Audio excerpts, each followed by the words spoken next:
Bienvenidas y bienvenidos a una nueva edición de Sobre Ciencia aquí en TV Ciudad. Hoy tenemos un programa con, como es habitual, muchos encuadres distintos, pero todos sobre temas científicos y que tienen que ver con nuestro país. Por ejemplo, vamos a compartir en nuestro espacio de entrevista central una conversación con la presidenta y el vicepresidente del Consejo del Instituto Clemente Estable para hablar sobre la puesta en funcionamiento de nuevos centros de investigación temáticos con una mirada muy amplia. Vamos a tener eso. Vamos a conversar sobre el Museo Geominero, un espacio aquí en nuestra capital, en Montevideo, que bien merece ser conocido y recorrido, y vamos a abordar un tema, contarles todo lo que sabemos sobre una enfermedad que afecta a mucha gente, que es bastante molesta. Estamos hablando del vitiligo. Contenidos para hoy, para un programa que arranca, como siempre, con nuestro tradicional salpicón y las principales noticias científicas de esta semana.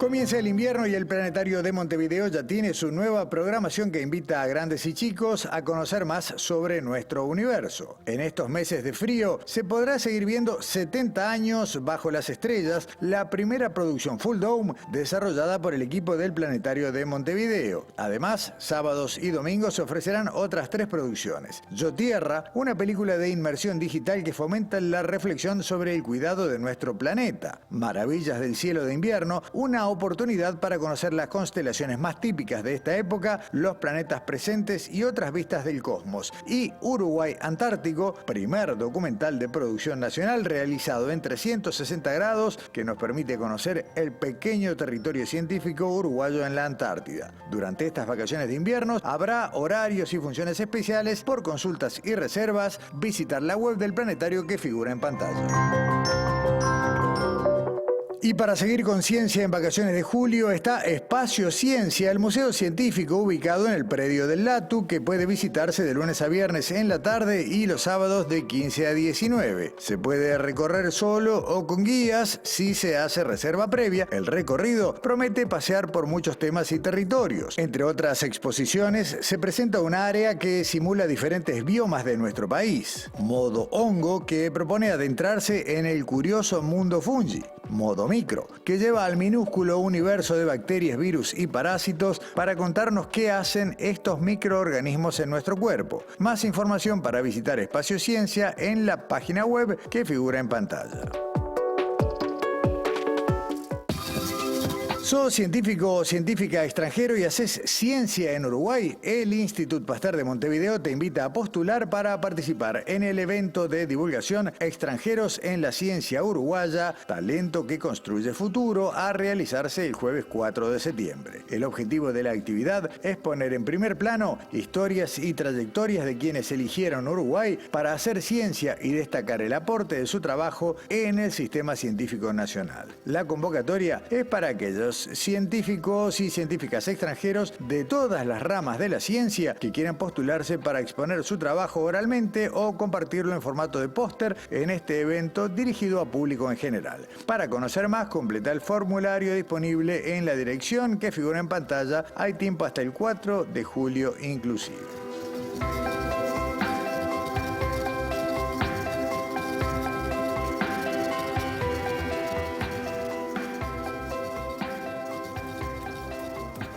Es una enfermedad muy visible, todos conocemos a gente que la porta, que la padece, pero muy poco sabemos sobre sus causas, sus orígenes y qué afecta. Estamos hablando del vitiligo y Daniela Hirschfeld estuvo trabajando en este tema. ¿Cómo andás, Daniela? Bienvenida. Buenas noches. Y hoy vamos a hablar de nuestra sección de todo sobre. Exacto. Vamos a hablar de todo sobre el vitiligo. Como bien dijiste, una enfermedad que seguramente se conoce porque se ve, pero que no, quizás la parte científica detrás de cómo ocurre esta enfermedad no está tan clara. Vamos a empezar con la primera placa, donde nos cuenta un poco un resumen de qué es esta enfermedad, ¿no? Es una enfermedad autoinmune, quiere decir que el organismo mismo es el que la produce atacando a sí mismo. Ahora vamos a ver un poquito más en profundidad de eso. No es contagiosa, no es una enfermedad como afecta la piel, en algún momento, no ahora, pero en algún momento hubo ese prejuicio del posible contagio, pero no. Es benigna, como dice después, no predispone al cáncer, no tiene una asociación con una enfermedad más allá de la patología. La propia, claro. Exactamente. Y no es hereditaria, uno puede pensar que se transmite de generación, pero muy poco el porcentaje en que hay antecedentes familiares. O sea, sí hay una genética, una causa genética, pero no es no es hereditario, no es lineal la enfermedad. Se diferencia también de otras enfermedades que pueden tener esta misma visual, manifestación visual, con manchas, porque hay manchas que pueden tener que ver con hongos, manchas en la piel, ¿no? Pero esta no, esta es muy particular. Los dermatólogos la pueden diagnosticar muy a simple vista por determinado color que quizás para nosotros pasa inadvertido, pero es un blanco muy particular, ¿no? Porque en realidad no es blanco, es sin color. Okay. ¿No? Esa es un poco la característica. La pérdida de la pigmentación de la piel. Exactamente, por ahí tiene que ver.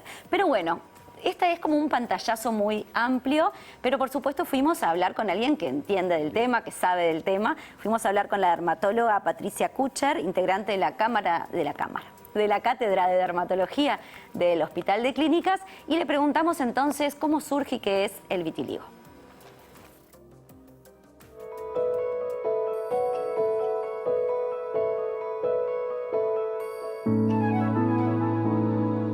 El vitiligo es una enfermedad en la que participan varios factores para que se forme esa manchita blanca en definitiva. Participan factores genéticos, significa que traemos genes que nos predisponen a padecer la enfermedad, pero sobre ese individuo con factores genéticos predisponentes actúan gatillos, factores desencadenantes, que en definitiva lo que hacen es activar esos genes y llevar una respuesta inflamatoria que produce la manchita blanca al fin y al cabo. Pero entre medio se considera que hay una especie de reacción inmunitaria o autoinmune en la que el organismo de ese individuo actúa contra estructuras normales del cuerpo, en este caso unas pequeñas células que están en nuestra piel y que le dan el color a nuestra piel y que se llaman melanocitos. Los melanocitos sufren un ataque inmunitario, o sea que linfocitos y otras moléculas pueden hacer que se mueran en la zona donde aparece la manchita blanca, y al irse de ahí, al desaparecer de ahí, es que aparece la lesión blanca típicamente conocida del vitiligo. El estrés como factor desencadenante, pero también otros eventos como por ejemplo infecciones, algunos fármacos, algunas inmunizaciones, o sea, factores muy diversos que se han descrito para muchísimas enfermedades inflamatorias que actúan así como el factor desencadenante en ese individuo.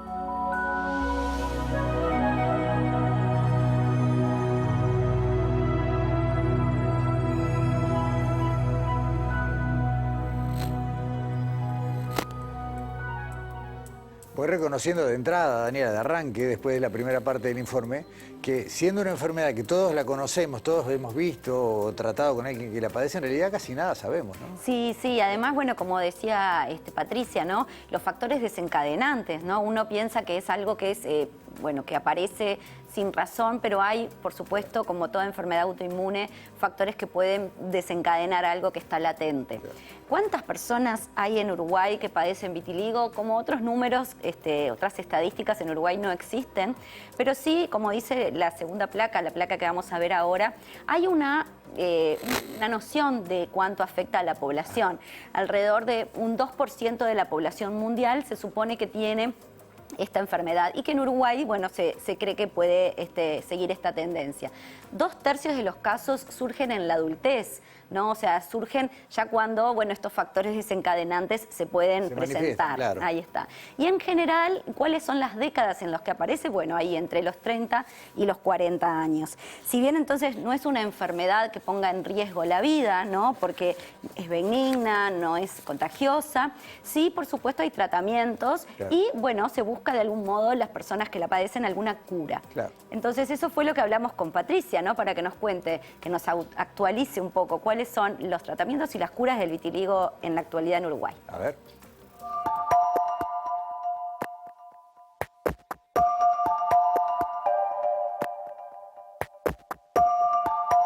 Bueno, la evolución típica del vitiligo es a la cronicidad, Que sea una enfermedad crónica no significa que la persona va a estar siempre con lesiones o siempre empeorando. Lo que significa es que una vez que aparece esta enfermedad, no vamos a poder ofrecerle una cura teórica a ese paciente, y lo que va a suceder, y sucede en la mayoría de los casos, es que aparecen periodos en que hay tendencia a la peoría, o sea, aparecen más manchitas o las manchitas presentes aumentan de tamaño, por ejemplo, y periodos de remisión en los que ya sea espontáneamente no pasó nada y simplemente el paciente mejoró, o mediando algún tratamiento esas manchitas reducen su tamaño o simplemente desaparecen.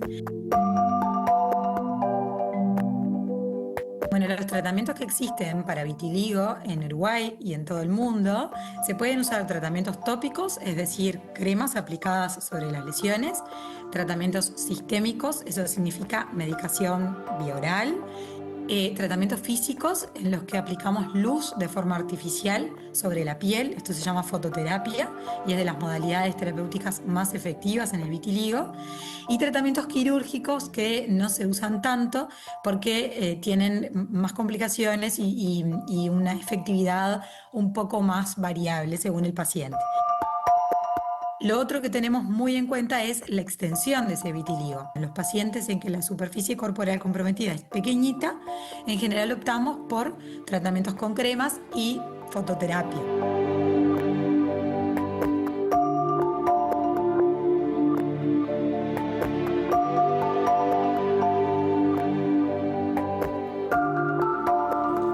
Cura no hay.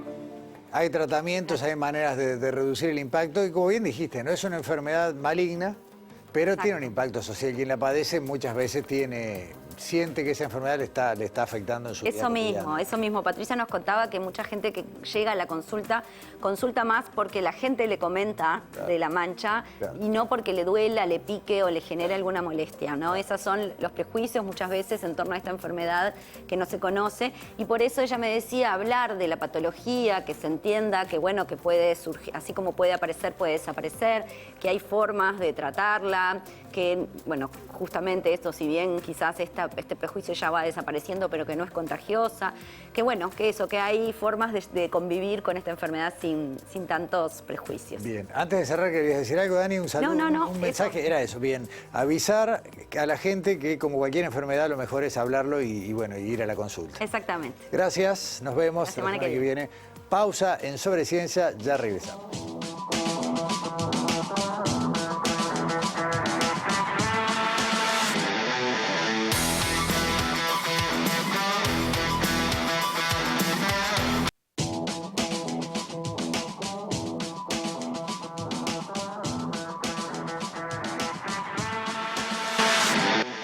Presenta Casmu. Afiliate llamando al 1444 o en casmu.com.uy. Casmu, nos une la vida.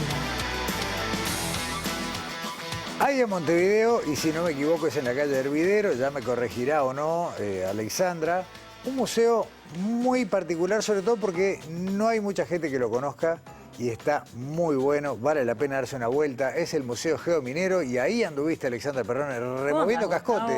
Sí.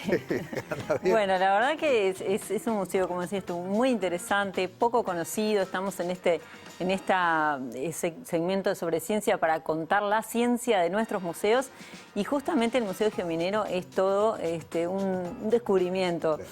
Y es un museo que pertenece al área de geología de la DINAMIGE, de la Dirección Nacional de Minería y Geología del Ministerio de Industria. Y nosotros entrevistamos a Alejandra Pascale, una geóloga que es la encargada en este momento del museo, que también la entrevistamos en otras oportunidades en Sobreciencia, claro, que también nos contó, bueno, de qué roca se construyó la Rambla de Montevideo, bueno. Y así que, bueno, en esta primera parte del informe entramos al Museo Geominero de la mano de Alejandra Pascale. A ver.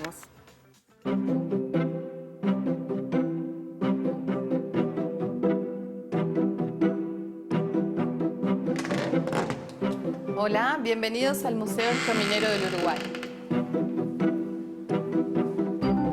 El Museo Geominero pertenece a la Dirección Nacional de Minería y Geología. Fue fundado como tal en 1937, el director en ese entonces, el paleontólogo Rodolfo Méndez Alzola. Sufrió varias mudanzas y hoy, bueno, nos encontramos en el primer piso de la Dirección Nacional de Minería y Geología. Y bueno, acá en el museo tenemos una serie de colecciones, principalmente de rocas y minerales del Uruguay.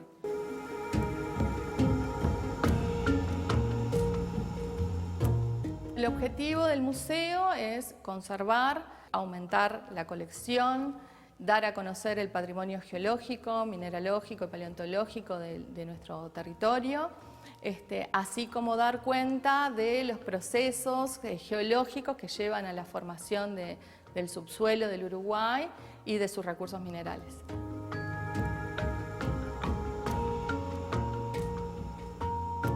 La sala de exposición permanente del museo tiene un sector que está destinado a lo que son la clasificación geológica de las rocas. También tiene un sector dentro de esa misma área, un sector vinculado a los minerales, desde su clasificación también estricta, y a los ambientes formadores de roca, a través de maquetas, que también son de uso didáctico en las charlas. Mencionamos cómo son los procesos formadores de roca y cómo es el ciclo petrológico. Luego contamos con un sector en donde se describe la estratigrafía del Uruguay, es decir, el registro geológico de todo nuestro territorio. Y bueno, también se da a conocer un poco la historia de las formaciones de todas esas unidades de roca. También tenemos una pequeña colección paleontológica, también organizada según la edad relativa de aparición, y contamos con un sector dedicado a lo que es la historia de la minería en el Uruguay y los recursos minerales y también sus aplicaciones. La estrella o las estrellas del museo son las ágatas y las amatistas, sin lugar a dudas, que es el principal recurso de piedras semipreciosas del Uruguay, que ha sido reconocido en 2022 el área de los catalanes, en donde se extraen estas piedras semipreciosas por la IUCS, que es una organización internacional que rige lo que son las normas geológicas. También a nivel local fue declarada el año pasado Piedra Nacional.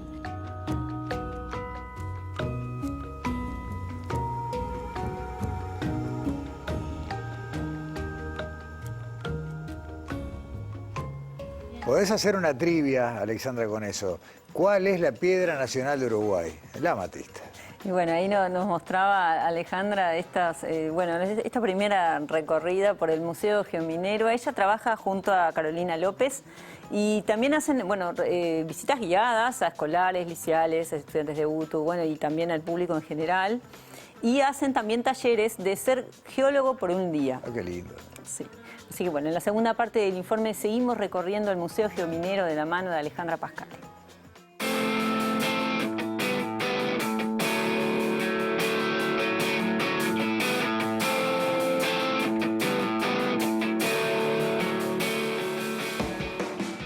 En estas vitrinas lo que pueden observar son aquellas rocas que llamamos ígneas, que son las que se producen a partir del enfriamiento del magma o la lava. Y tenemos básicamente dos tipos: las que son formadas a partir de las lavas, que son las rocas ígneas volcánicas, y las que son formadas enfriadas en el interior de la Tierra, que son las rocas ígneas plutónicas. Acá lo que podemos ver en esta infografía es un relieve característico del Uruguay, de las rocas ígneas volcánicas, que es el Cerro Arequita, que es una roca volcánica como el equivalente de un granito de ese que podemos encontrar en las mesadas de las cocinas.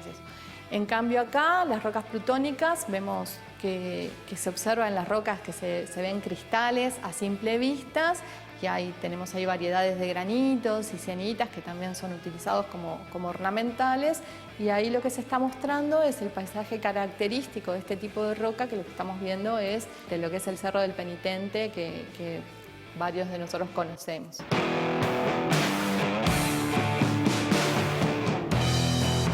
Lo interesante de los basaltos de Uruguay es que son los contenedores de uno de nuestros principales recursos minerales de piedras semipreciosas. Es el caso de las amatistas y las ágatas, las cuales son muy cotizadas por su color violeta intenso y su gran tamaño, el gran tamaño de las geodas.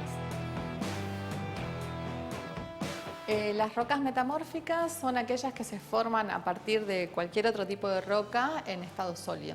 En general están relacionadas a choque de placas, continente-continente o placa continental y placa oceánica.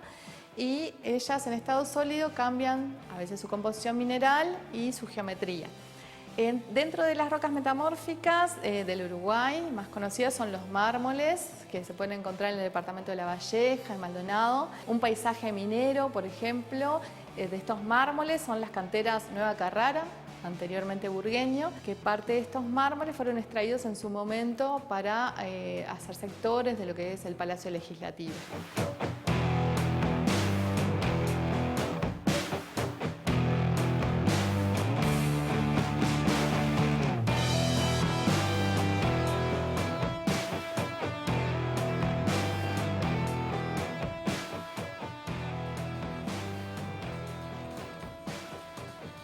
Solemos relacionar a las piedras o a los minerales, a veces, bueno, con las piedras preciosas o semipreciosas, con las piedras para construcción, pero no nos damos cuenta que en Uruguay tenemos mucha riqueza en esto último que se mencionaba, ¿no? Los minerales ornamentales, decorativos, ¿no? Sí, bueno, y Alejandra también le preguntamos lo que venimos preguntando en esta serie de la ciencia de nuestros museos, ¿no? ¿Qué es lo que más llama la atención a los visitantes del Museo Geominero? Tanto a los chicos como a los grandes, ¿no?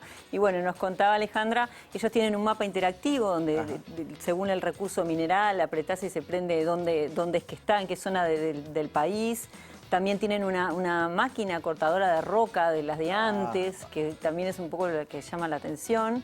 Y también nos cuenta ahora, en la última parte del informe, alguna otra curiosidad que está allí en el museo para conocer. A ver.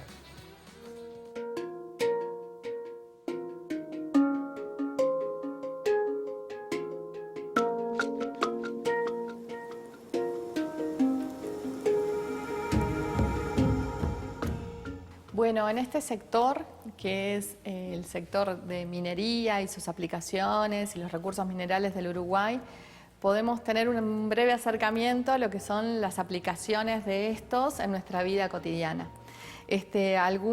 Alguna cosa interesante que les llama la atención a los gurises cuando vienen es encontrar que el grafo con el que escriben diariamente en la escuela proviene del mineral grafito, ¿sí? O que el papel también en el que ellos trabajan, en sus cuadernos, contiene minerales que se utilizan como carga, ¿sí? Como para darle consistencia al papel, como es el caolín o el talco. Y bueno, y hablando del talco, es otra cosa que llama muchísimo la atención, es que justamente el talco es un mineral. Es un mineral que además se reconoce fácilmente porque tiene muy baja dureza, puede ser rayado con la uña y tiene una textura particular que es como si tocáramos un jabón. Una de las cosas que tiene el talco es que puede tener varios colores, es un mineral secundario, o sea, producto de la interacción de minerales preexistentes con fluidos, y que puede tener varios colores, porque tiene hierro y magnesio, puede tener colores claros, como el talco de Uruguay tiene este color verde muy particular, hasta llegar a ser grises. Pero al hacerlo polvo, el polvo obtenido es blanco y por eso puede ser utilizado tanto en cosmética como en la elaboración de papel.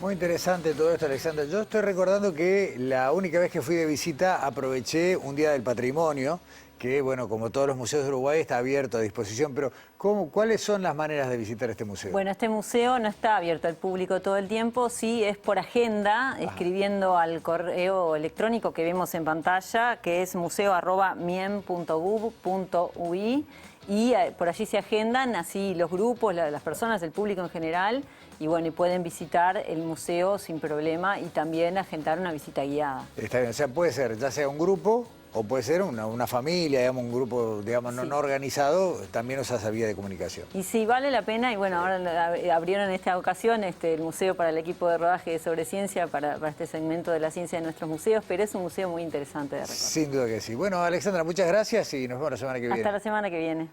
Pausa en Sobre Ciencia. A la vuelta hablamos sobre el Instituto Clemente Estable y sus nuevos centros de investigación.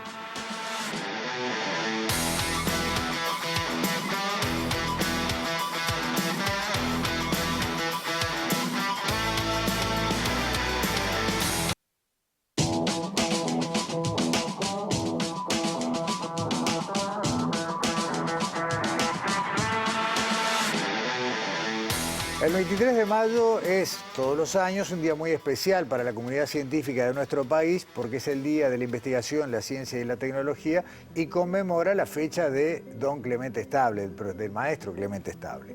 En el Instituto de Investigaciones Biológicas Clemente Estable generalmente se hace el evento central del Día de la Ciencia, dicho en corto. Este año hubo una particularidad y fue muy valiosa. No solo que el Clemente Estable fue anfitrión de este evento central, sino que ante la presencia del presidente de la República y la vicepresidenta, y después me dirán mis invitados si no es la primera vez que ambas máximas autoridades están juntas en el Clemente, sino que además se anunciaron importantísimas novedades en cuanto al futuro inmediato del Clemente. Así que Silvia Olivera, presidenta del Consejo del Instituto de Investigaciones Biológicas Clemente Estable, José Sotelo, vicepresidente, gracias por acompañarnos en Sobre Ciencia. Bienvenidos. Muchas gracias. Muchas gracias. Hemos visto alguna vez presidentes, hemos visto vicepresidentas, de hecho la vicepresidenta Argimón la recuerdo más de una vez en la misma sala, pero no sé si es la primera vez que ambos están en simultáneo y menos para conmemorar el Día de la Investigación. Nosotros creemos que es la primera vez que están no solo presidente, vicepresidenta, el ministro de Educación y Cultura y otras autoridades nacionales. Hicimos el esfuerzo, porque había un cambio de gobierno, se habla de un cambio de institucionalidad también, y también queríamos no solo conmemorar el legado de Estable, que para nosotros es un legado vivo, sino también presentarles lo que el instituto hace, lo que pretende hacer, y decirle y comunicarle, aunque ya se sabe al presidente, que estamos a disposición de lo que la sociedad necesita y con los aportes que nosotros tenemos, que podemos hacer. A veces es más visible esa disposición. Caso fácil de recordar, todo lo que se hizo durante el episodio de la pandemia, a veces no es tan conocida por la gente, pero siempre desde el Clemente hay aportes en distintos temas que tienen que ver con las necesidades de Uruguay en muchos aspectos, muchas veces vinculados con la producción, con la salud humana, con avances de punta, pero la sorpresa del otro día, aunque algo sabíamos, fue el anuncio de que además de todo lo que funciona van a organizar la estructura científica de manera transversal para integrar conocimientos. Ya lo venían haciendo en ciencias ambientales. ¿Qué se suma ahora? Y mirá, en primer lugar, volviendo a lo anterior, era tratar de que los políticos estuvieran junto a los científicos, sean del color que sean, esta vez es pero siempre lo intentamos. Y también decirles que nos interesaba proyectar al instituto de una forma nueva. No es que estamos cambiando lo que tenemos hoy, que funciona la estructura interna que tenemos, sino que hemos corroborado por la vía de la práctica al crear el Centro de Ciencias Ambientales, que se trabaja muy bien combinando, ¿no?, las experiencias y los saberes de todos. Entonces proyectamos 2, 3 centros más, anunciamos 2 y ahora estamos sumando uno más, donde la gente trabaja transversalmente. Estos dos, recuérdenme, los nuevos son salud cerebral y Big Data en ciencias de la vida, y estamos armando uno que es en biotecnología, agrobiotecnología o ciencias de ciencias agrarias. Ciencias agrarias. Básicamente, sí, solo para acotar, que la complejidad de los problemas ya lleva, es la evolución del conocimiento también. Inicialmente pensábamos en un científico solo, aislado, dedicado a su estudio. Después pensamos en un equipo de investigación, en una institución. Ahora la complejidad, el avance del conocimiento la disponibilidad de tecnologías también lleva a comprender que la magnitud de esos problemas tan complejos se pueden abordar entre todos y con distintas experticias. Claro. Entonces el rearreglo no es solo intrainstitucional, sino también interinstitucional. Y no solo nacional, sino también, pensamos también en una segunda fase regional. Ok, bien. Creo que si bien los 3 institutos y el futuro que se viene, el cuarto, requieren de muchas miradas, ninguno lo muestra más claramente que el de Big Data.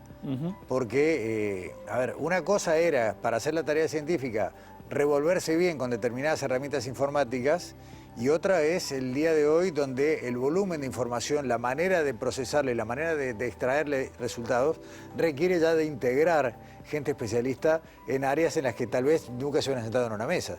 Sí, es un ejemplo claro y tiene raíces profundas, porque la filosofía en el instituto era tratar de ser lo más plásticos posibles dentro de las cosas que te permiten las disciplinas.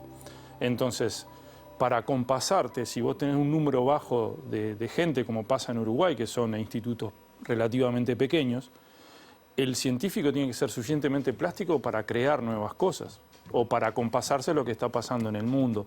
Eso pasó con parte de cosas que necesitan Big Data, que es, por ejemplo, las ciencias ómicas, que trabajan con grandes cantidades de datos. No estudiamos grandes cantidad de datos bancarios, de supermercados, no, estudiamos grandes cantidades de datos en la ciencia de la vida. Y eso es muy vasto y requiere mucha plasticidad y requiere pisar áreas de conocimiento que no estaban en el país. Empezamos en el instituto hace unos 10 y poco de años a meternos en eso, y ahora lo queremos ampliar porque hay que seguir profesionalizándonos en eso para ponerlo a disposición del país. Solo para que la gente nos siga, las ómicas son genómica, proteómica, metabolómica y Transcriptómica. Sí, son ciencias que en esencia pasaron del mundo de la molécula individual a ver grandes cantidades de moléculas a la vez. Claro. Si tu genoma tiene 25.000 genes, nosotros podemos ver cuántos de ellos se activan en cada célula. Estamos hablando de 12.000 a la vez, 15.000 a la vez. Eso es números grandes para muchas variables biológicas, ¿no? Ahí está lo ómico. Y esa necesidad de información se ve también en áreas o en disciplinas que antes eran consideradas tal vez más artesanales. Por ejemplo, neurociencias. Claro. Ahora, por ejemplo, el advenimiento de técnicas de microscopía, por ejemplo, sacas una cantidad de imágenes que estamos hablando de terabytes. Claro. Entonces necesitas las ómicas. Claro. O la generación de conocimiento. Ya no hablamos de decenas de tipos neuronales, hablamos más o menos de 3.000 tipos neuronales. Claro. Entonces, esa necesidad lleva a la integración. A la integración que eres un informático, que eres un bioinformático y después ya necesitas un neuroinformático. Claro. Y lograr esa especialización necesariamente requiere de la confluencia y la transversalización, no solo de saberes nacionales, sino también de saberes que están en otros lados. Claro. Y ahí dijiste algo que me parece que está bueno porque a veces no surge a primera vista. Dijiste saberes nacionales. ¿No? Cualquier persona puede decir, bueno, en realidad, ¿cómo vamos a hacer nosotros para sumar conocimiento a los grandes centros de investigación mundiales que tienen infinita cantidad de recursos? Y en realidad hay una necesidad de localizar estos conocimientos porque, valga la frase obvia, somos todos distintos y también por regiones. Sí, hay un componente muy interesante que es la localía y la influencia de la localía en las patologías o la influencia de la localía en la industria o en la producción. Pero lo primero que un país tiene que hacer es lograr conversar con los centros del mundo al mismo nivel. Entonces hay que invertir en eso y ese diálogo fluido y bidireccional entonces trae cosas muy importantes que se descienden a todo el país. Y también, hay experticias que a nivel nacional o regional complementan las de otros lados. ¿Sí? Y también pasa que esas particularidades o nacionales o regionales, porque como hablamos de un país pequeñito como nosotros, en comparación con nuestros vecinos, por ejemplo, hace que esa complementariedad sea muy bien valorada por otros centros que tienen otros recursos. Nosotros también tenemos fortalezas que son importantes. Importantes que las reconozcamos y las identifiquemos nosotros, pero que también sirven a ese diálogo de ida y vuelta con los colegas de la región, y del mundo. Conocimiento es universal. Sí. Lo que entra va a salir en algún momento también. Exacto. Sí, Exacto. sí. Hay toda una serie de procesos y protocolos para la confirmación del funcionamiento de estos institutos. Cuando se hizo el lanzamiento el 23, ¿faltaba alguna aprobación? ¿Cómo está hoy ya el proceso de constitución? ¿Está terminado o falta todavía alguna instancia? Está en construcción. Está en construcción. No, pero nosotros tenemos buenos ejemplos. En la pandemia, por ejemplo, no teníamos un abordaje, creamos un laboratorio de bioseguridad. Lo anunciamos, lo fuimos procesando, ahora es realidad y es una instalación que sirve no solo a la institución, sino también sirve para servicios hasta de diagnóstico muy rápido para algunas patologías que necesitan una definición muy pronto. Después el SICA, empezamos también en construcción, es un buen ejemplo para iniciar, claro. También va evolucionando y bueno, creemos que los ejemplos positivos se tienen que ir modelando y moldeando. Claro.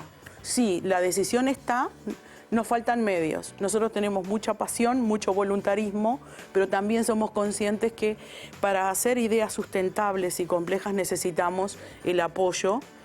Y también no solo el apoyo de los colegas y de las colegas, sino también de los decisores políticos. Correcto. Entonces, mucho se va a defender en el Parlamento con el presupuesto y con los tomadores de decisión.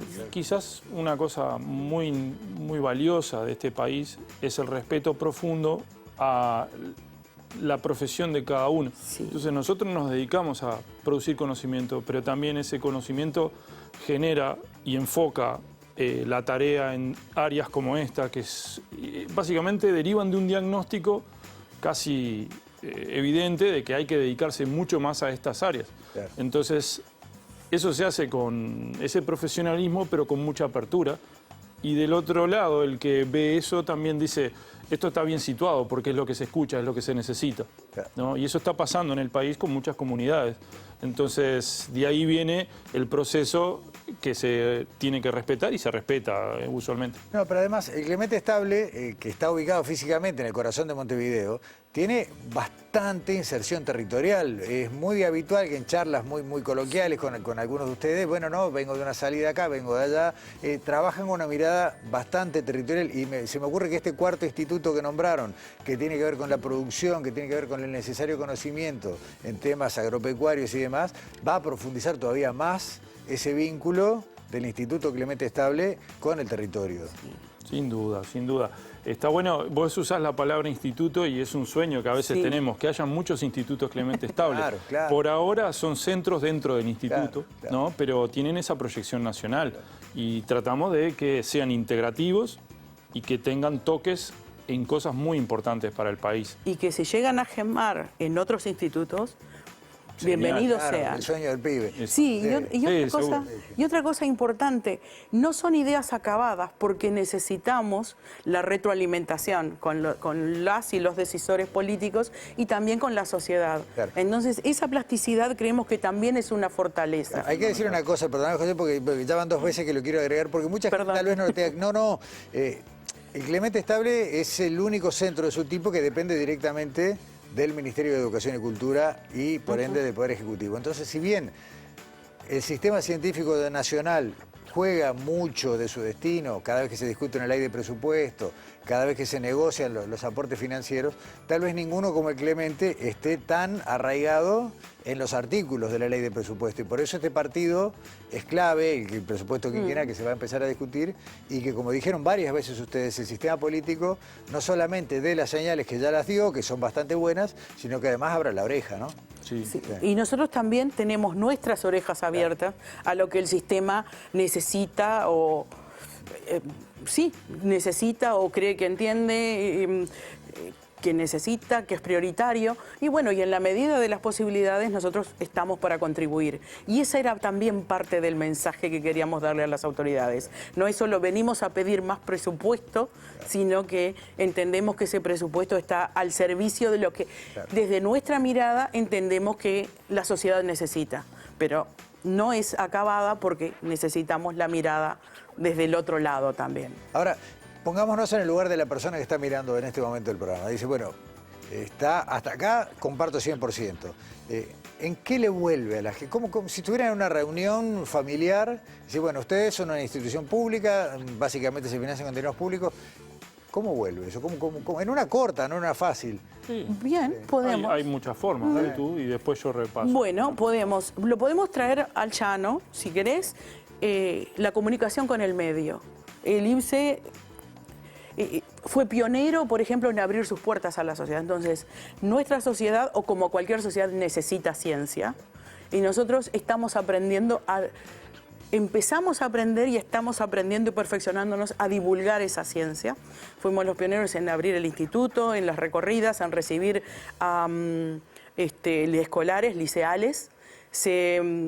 Parte del diagnóstico es que se necesitan más científicos. Nosotros entendemos que esa forma es una forma muy positiva de llevar la ciencia y tratar de despertar vocaciones, pero no solo los invitamos a nuestra casa, vamos a las escuelas de todo el territorio, participamos en N ambientes en los que nos llamen, estamos, también con la producción, en la medida y cuando nos solicitan o cuando está la posibilidad, también con la clínica, es decir, en los ámbitos en que nos requieren estamos. Entonces tenemos vinculación con el medio, formamos recursos humanos de calidad, somos un importante actor o una importante institución en la generación de conocimientos y la formación de profesionales en ciencias. Creemos que de ciencias de buena calidad, tanto a nivel de grado, por ejemplo las tesinas de grado, las tesis, maestrías, doctorados, y enseñar a hacer ciencia, que también aprendemos, es enseñar a pensar. Sí. Y mientras ella hacía esa descripción bastante global del asunto, pensaban en una súper chiquita, porque los centros acumulan mucha gente y muchas líneas de trabajo. Algunas de ellas derivan en algo que decís, eso es un retorno, ponele, producción lechera. Buscamos con estrategias de Big Data y de genómica los patógenos que están cerca de los sitios donde se opera. Entonces al productor le vuelven de una forma fácil y rápida una gran lista de cosas que puede ayudarlo. O otro ejemplo, son cercanos a mí, hay más. En un CTI vemos qué patógenos y qué resistencias antimicrobianas están en la superficie del CTI y sabemos que ese es uno de los puntos claves de infecciones por la debilidad que tiene el paciente ahí. Claro. Ahí vuelve rápido algo y podemos seguir con una lista grande. Biomarcadores marcadores de contaminación ambiental. Calidad de agua. Calidad de agua, mejora de rendimiento de especies, alternativas terapéuticas basadas en la dieta, promocionando, por ejemplo, con productos de la región o productos nacionales en determinadas condiciones. Le agrego dos más que me acordé mientras los escuchaba. Uno fue durante la pandemia, todo el monitoreo de transporte urbano de pasajeros. Y aquí. Que se hacía. Allá estábamos hisopando. Hicimos la cobertura y era. Y después todo el trabajo que se ha hecho durante años con toda la producción apícola. ¿No? Con Karina Túnez como una de las caras más conocidas de ese grupo, pero permanente interacción con el sector productivo. Mejora la calidad de la naranja, ¿te acordás? El cancro cítrico, por ejemplo, que hace años. Lo que más nos cuesta es no olvidarnos de los compañeros que hacen aportes de ese tipo. Entonces, te mencionamos algunos, pero hay una lista grande y hay mucha Pero está gente... bueno porque a veces la ciencia es vista como algo abstracto. Si bien nadie va a decir no es dinero bien invertido, pero a veces está bueno ver que es una inversión real, que el retorno es tangible, está al alcance de la mano y que sin esas fortalezas tendríamos problemas. Tendríamos. Sí. Está bueno hablar de que estos institutos que están ahora, el Clemente Estable, la Universidad de la República con todo su área, el Pasteur, la UTEC, son la base. Ahí está nuestro fuerte. Claro. De ahí para adelante salen cosas notables. Pero la base tiene que ser sólida y tiene que ser buena para que salgan otras cosas. Y para que haya más científicos. Claro. Que hayan más científicos que colaboren. Y también está que ese resultado inmediato depende de la demanda que la sociedad haga. Me acordaba ahora de más tiempo del cancro cítrico, que eran esas manchas que tenían las naranjas, que no podían exportarse. Entonces gente de biología molecular, que uno piensa que está muy dedicada a lo teórico, participaron de la solución. Ahora esto que te decía, diagnósticos inmediatos para enfermedades infantiles que son necesarias, también se hacen en este momento. Entonces, hay un retorno. A nosotros nos cuesta tal vez resumir en poco tiempo, pero es está bueno. bien, y está bueno que les cueste resumir, porque es un montón. Sí, me acordaba también que las ómicas se han juntado con la medicina en lo que se llama medicina personalizada. Claro. Hoy tendría que resolverse para muchos pacientes el acceso a las técnicas de diagnóstico genómicas, que son caras, pero la gente las necesita. Se manda todo al exterior o hay unos pequeños laboratorios que lo hacen, pero el Estado podría, el instituto podría... De hecho, ustedes tenían, yo recuerdo perfectamente, un desarrollo de un test integrador de lo que hoy se hace en un montón de lados distintos y en el extranjero, resolver todo en un único paso de laboratorio. Sí, para cáncer, por ejemplo, habíamos hecho esas cosas y esas tecnologías están disponibles. Lo que pasa es que no las podemos habilitar porque también hay que financiarlas. Claro, ¿no? sí. Pero sería una ayuda. Claro, escalarlo cuesta... Escalarlo o hacerlo simplemente, digamos, el costo habría que ponerlo a un lado. Habría que pensar más en el paciente que necesita esa información y que no tenés que invertir en equipamiento porque están dentro del Estado. Claro, sí, y a ver, y es un costo en el arranque que seguramente sea una economía después a la hora de afrontar un problema de salud. Y que vos, con una buena base, naturalmente después lo derivás a la actividad privada si quieren, pero lo tenés ahora y no lo estás usando bien. No me den un número exacto, pero para referencia, ¿cuánta gente está haciendo ciencia dentro del Clemente Estable en este momento? En el Clemente Estable hay casi 300 personas. Más de 200 tienen un vínculo laboral o becas y demás, y hay un número importante de honorarios, estudiantes que están haciendo desde la tesina de grado, la maestría o el doctorado. No, porque profesores que son asociados al sistema. Pero saca una cuenta, si aproximadamente la comunidad científica global en Uruguay está estimada en unas 3.000 personas, el 10% está en el Clemente. Sí. Un montón. Y cerca de un 25%... equivale a la producción de tesis en ciencia de la vida que se hacen ahí, por ejemplo, otro número súper importante. Porque cada tesis es un recurso humano que es de los que se necesita formar. El factor multiplicador está ahí, en las tesis. Hasta acá el tiempo de hoy, del Clemente uno puede hacer un programa atrás del otro e ir deteniendo en cada oficina, en cada laboratorio, y de ahí haríamos un programa entero. Yo les agradezco mucho en nombre de toda la gente de Sobreciencia la visita. Como siempre, ustedes están para nosotros, estamos para ustedes y nos encanta mostrar todo lo que se hace en el Clemente. Simplemente un presente, ustedes después eligen cada uno quién, de distintos objetos, por 5 años de Sobreciencia, que es una colección que se hizo especialmente por nuestro aniversario, así que la dejamos por acá. Perfecto. Cada uno después se reparte qué es lo que se lleva. Bueno, le agradecemos mucho, les agradecemos mucho. Y hablando de aniversarios, bueno, felicitaciones por los 25 y nosotros en el 27 cumplimos 100 años. Claro. Y esperamos a la gente eso. parte de esta proyección es para que el instituto en sus 100 años nuevos sea mejor instituto y tenga mejores aportes a la sociedad. Y algo que repiten una y otra vez y es cierto, y ahí adentro Clemente está vivo. Sí. O sea, el legado, la trayectoria y la piedra que puso no para de crecer. Lo que está vivo es que su filosofía cambia con el tiempo, pero está fija en todos nosotros. Eso es muy interesante. Agradecerte también por la invitación. Y felicitarte por el programa. Las pantallas me distraen un poco. Bueno. Estamos encantados con las pantallas, realmente. Silvia Olivera, José Sotelo, muchas gracias a ambos por acompañarnos. Las gracias a ustedes. Y nos seguimos viendo por acá. Las gracias a ustedes. Hasta pronto. Muchas gracias. Cerramos esta edición de Sobreciencia aquí en TV Ciudad y nos vemos la semana que viene.